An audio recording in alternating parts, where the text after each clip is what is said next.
Been many questions raised of late about how to make policing more efficient and effective. A new study from the Montreal Economic Institute finds that in some police departments, officers spend about 40% of their time on paperwork. Krystle Wittevrongel is one of the authors of the study. Hi, nice to see you again, Krystle. Hi, thank you for having me.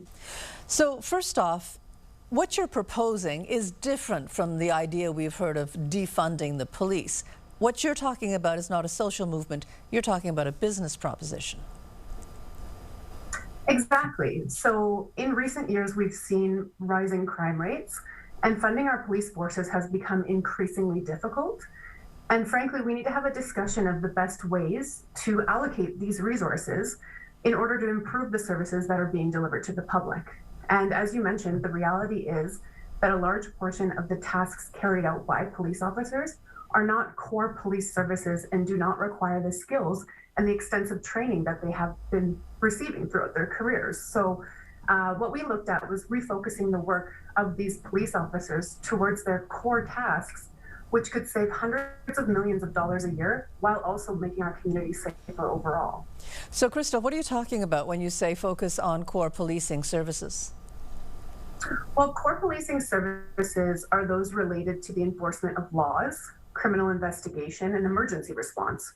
So they require a specific combination of skills, and police are extensively trained on performing these tasks. Yet research shows that only about 20% of an officer's time is spent on tasks that require this extensive amount of training.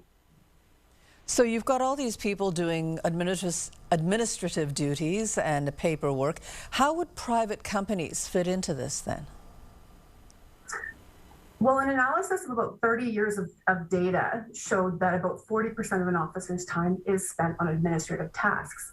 And so contracting out these tasks, this administrative burden and work, to licensed security personnel can allow these officers to refocus their core tasks, perform the tasks that they actually joined the force for in the first place, and ultimately it will keep our communities safer while driving down costs. So you suggest, for example, Quebec and Alberta. There are two provinces that you say would benefit from having security personnel rather than police officers in certain places. Why? Why these examples? What would it do? Well, first of all, we're not talking about security agents with guns. As you mentioned, we're talking largely about administrative tasks. And so we looked at traffic in Alberta, for example, and traffic is an area where we can incorporate security personnel and that will lead to substantial spending reductions. So having an officer out to complete a collision report, for example, doesn't require many of the extensive skills of which they have gained. And we're talking about huge savings in these two provinces overall. So to put it into perspective, police officers are really handsomely paid, as they should be. Nobody's saying that they shouldn't be. In Quebec, we're talking about an average total compensation of about $117,000 a year, while a private security professional makes just under $49,000 a year.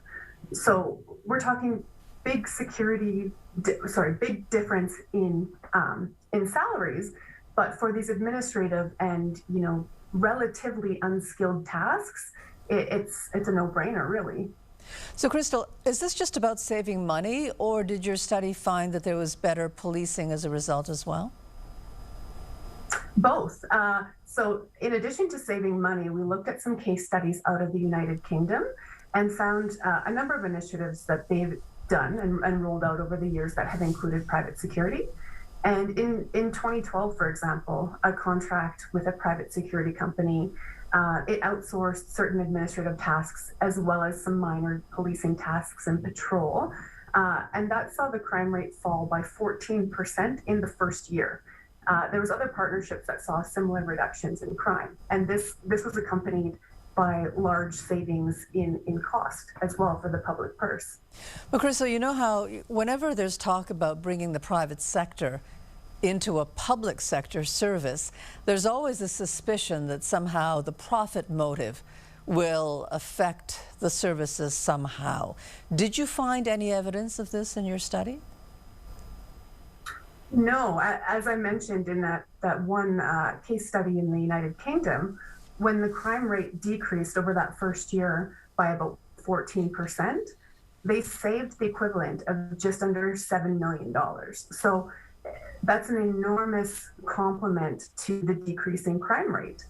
We're seeing that the police work, the core policing in our communities that needs to be done by these trained, sworn officers, this is being enhanced. They are having higher, overall job satisfaction, which has trickle-down effects for the whole profession as well. Okay. Well, thank you very much for this, Krystle. And I take it your entire study is available on the Montreal Economic Institute website. So thank you very much for this. Thank you so much.